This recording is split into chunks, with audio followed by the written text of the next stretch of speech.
Hello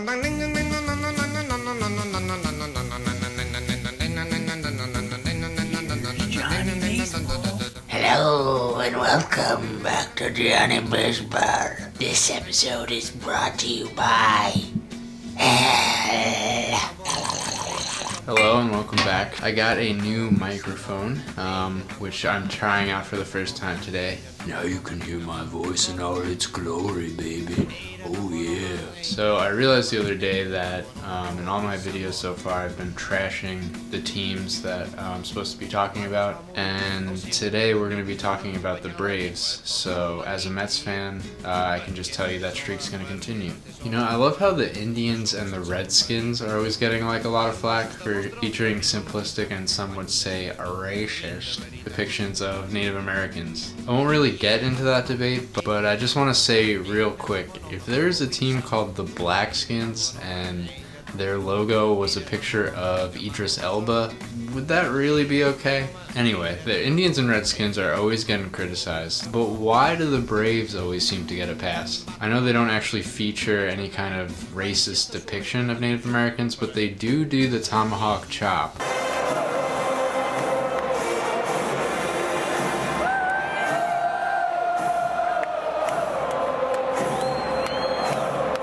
I mean, let's be honest, the tomahawk chop is just a slightly more nuanced generalization of Native Americans than simply going...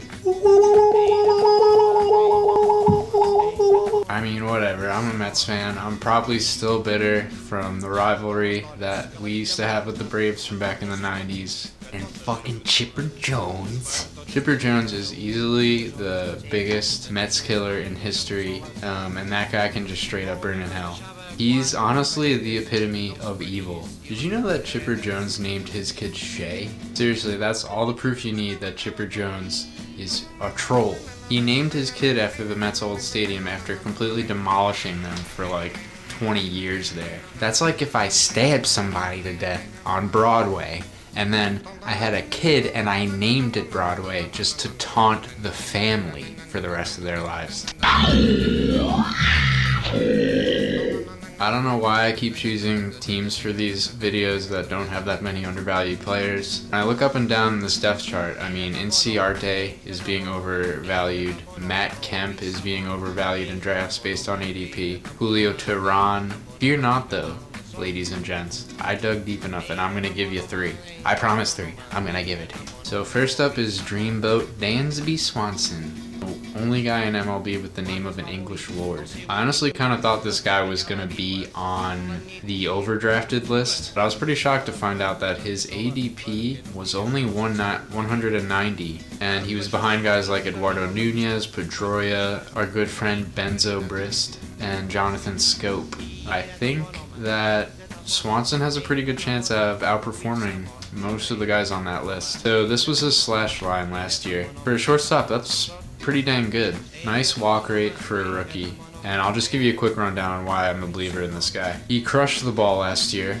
These are his hard hit rates. I mean, it's obviously a short sample and it's going to be skewed because of that, but over the course of a full season, if he put up numbers like that, he'd be in the same company as guys like Jed Jerko, Brian Dozier, Trey Turner, and that hard contact rate would be in the top 70. So I love that spray chart. The guy goes up the middle 37.8% of the time, so you just know this guy's approach is to just spray the ball to all fields, which is one of those things that bodes really well for average. That 10% home run per fly ball, totally sustainable. I just really like this guy's batted ball profile. He does a little bit of everything.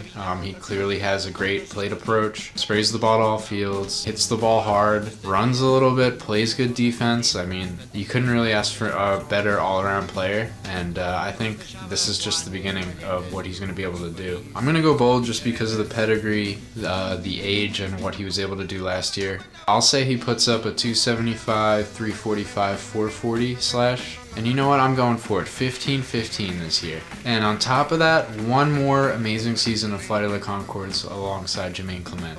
Are y'all ready to see me stick my dickie between two young studs? So next up is R.A. Dickulus himself. You know I'm talking about a 42-year-old knuckleballer here, but he's literally going undrafted right now. And I think in deeper leagues, this guy could return you a good bit of value. It's tough to really make a convincing argument with a knuckleballer because the guy has essentially one pitch, and that pitch has been more or less the same since he broke out with the Mets. I honestly kind of think the Rogers Center messed Dickey up a bit. I think he needs that wind movement to manipulate the knuckleball and make it unpredictable, and pitching half of your games in a retractable domed stadium is obviously going to affect that in a negative way. Here's a rundown of his home and away splits over the last 4 years. I don't really know what happened in 2015, but I'm going to ignore it because I'm trying to make an argument. The split between his home and away last year and in his first year in Toronto,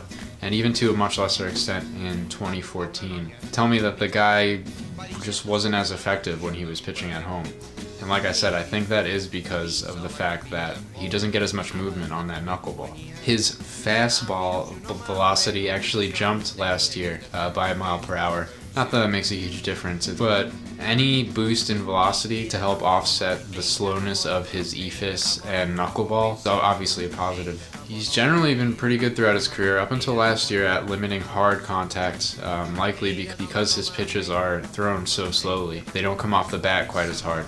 And in addition to moving out of Rogers Center, he's moving into a much more favorable position in terms of league. The NL East averaged about half a run less per game than the AL East. So I think that's going to be very beneficial to him. And on top of that, the Braves have an amazing defense in place. Flowers, who I believe is pretty renowned for his pitch framing ability.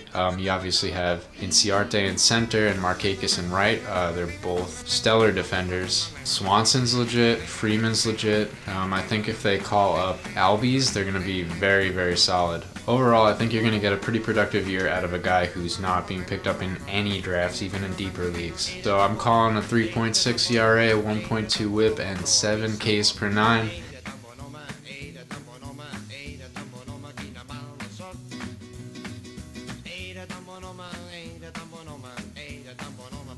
My third target on the Braves this year is going to be Ozzie Albies, one of the Braves' top prospects. He's only 20 years old, and I know he doesn't necessarily have a clear spot on this roster and probably won't even break camp with the team.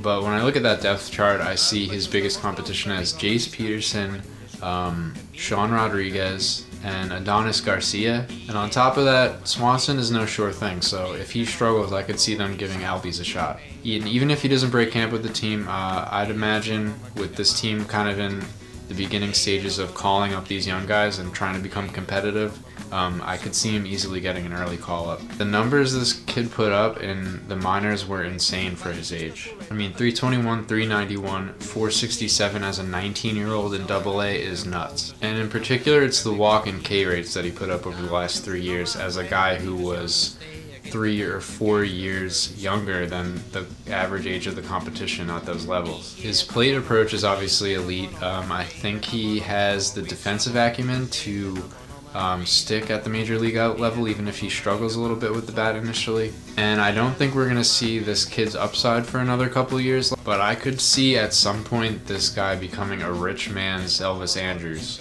Or in other words, hitting between 8 and 10 home runs, stealing about 30, 35 bases, and hitting for a really high average. This is another guy who's largely being undrafted this year that I think you should keep an eye on, especially if you're in a dynasty league. If he gets 600 plate appearances, I could see him hitting 270, 340, 400 with maybe 5 or 6 home runs and about 25 stolen bases. And I think that's really good. That's actually pretty close to what Elvis Andrus would probably get you this year in his current states. Alright, that's all for this episode. Thanks again to all you guys for watching. Honestly, like, all your views and kind words make this worth doing for me, so I appreciate y'all. Peace.